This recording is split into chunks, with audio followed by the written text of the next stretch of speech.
Hello, I am Carrie Wilson, the Treasurer and CFO here at Miami Trace Local Schools. I took over on November 1st after serving as the Assistant Treasurer since 2018. Before coming to Miami Trace, I spent 10 years as a financial specialist in the Center for Achievement and Leadership Services at the ESC of Central Ohio. It has been an honor to have been chosen by the Board of Education, and I couldn't be happier to serve this community. The general fund is the main operating fund of a school district.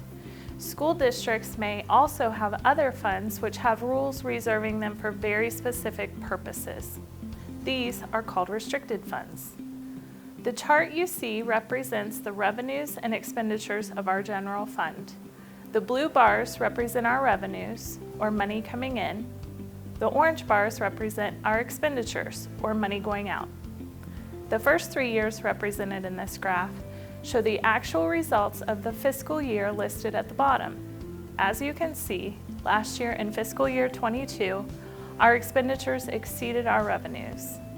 In the remaining years listed, it is expected that this pattern will continue and worsen if changes are not made. This has occurred for two main reasons. Expenditures are increasing and revenues have decreased. Expenditures are going up mainly due to the rising costs of goods, services, and health insurance. Revenues are expected to continue at the decreased level seen last year. This decrease occurred because the district lost a tremendous amount of property tax revenue in the form of two major changes. First was the sale of the outlet malls in Jeffersonville when Tanger sold to Destination Outlets for $8 million.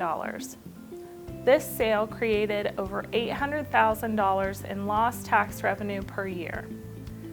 The second and most challenging change has been the continued application of Rockies Express Pipeline to have their property tax value reassessed.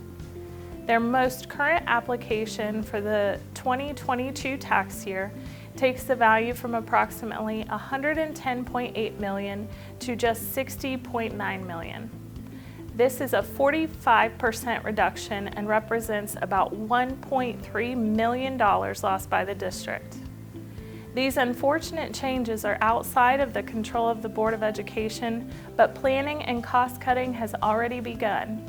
In fact, between March of 2021 and August of 2022, changes were made resulting in approximately $812,000 in savings.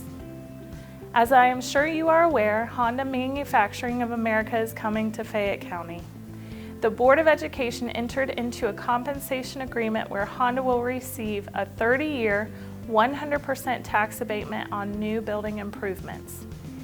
In exchange for the abatement, Honda has agreed to an annual payment to Miami Trace in the amount of $750,000 with an annual increase of 2%. These payments are expected to begin in fiscal year 2027. In the chart I shared with you, this is shown in fiscal year 2027 as an increase in the blue revenue bar.